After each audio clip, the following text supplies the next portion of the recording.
保姆每天都往老人眼里滴一勺烈酒，然后再用手疯狂揉搓，而他这么做的目的，只是为了测试老人是否真的失明。因为小保姆每晚睡觉的时候，总感觉有人在背后盯着他。如果单单只是感觉也就算了，偏偏门上的纸被人捅了一个洞，而且外面还有轻微的喘息声。可当他打开门查看时，外面又什么都没有。但这所宅子除了他和老人，就再也没有任何活物，所以他怀疑老人是在装瞎，然后趁他睡着时偷窥他，甚至干一些变态的事儿。然而53度的白酒滴进眼里，老人却没有表现出任何不适。紧接着保姆又换了种方法测试，扶老人走路时，故意把他往错误的方向引导，甚至给老人穿上了花棉袄，还故意在他面前玩刀子。但这些方式都没有用，老人表现得跟正常瞎子一模一样，这就说明他没有偷窥的能力。可门上的洞又是怎么回事呢？为了彻底搞清楚心中疑惑，也为了让自己不再害怕，他找到村里的牧师寻求帮助。当牧师听完他所有的描述后，信誓旦旦地告诉他，老人已经失明好几十年了，不可能干出来那种事。他觉得是保姆的疑心太重，于是劝他回去安心照顾老人，不要想这些有的没的。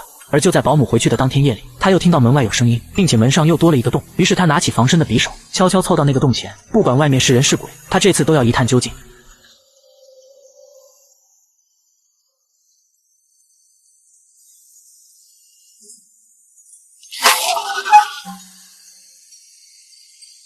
门外依旧是空无一人，难道这都是自己的幻觉吗？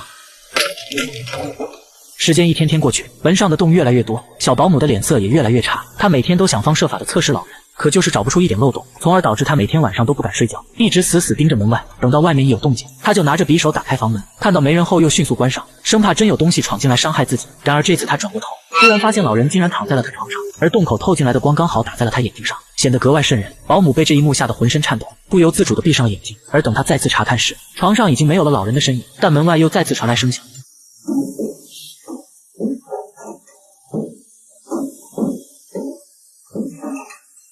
接二连三的惊吓让他气愤不已，他必须要搞清楚这到底是怎么回事。于是点着油灯，提着灯笼来到老人门前，用口水沾湿手指，轻轻地在门上戳出一个洞。他想要看看老人是否在房间，可里面实在太黑，什么都看不到。他不得不拿起灯笼查看。而也就在这时，保姆的眼睛突然被匕首刺中，紧接着房门打开，下面一个人走出来。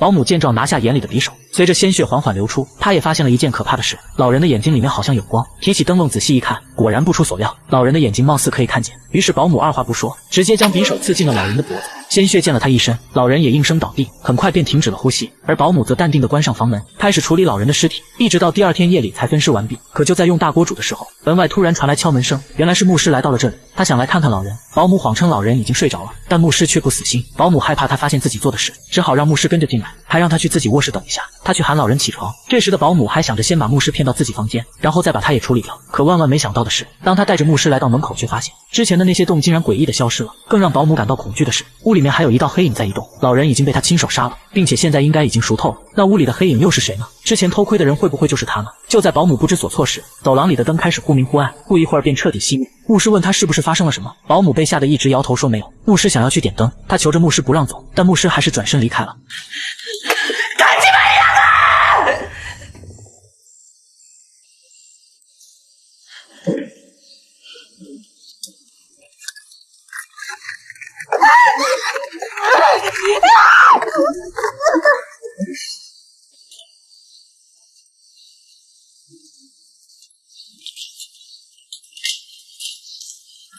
都快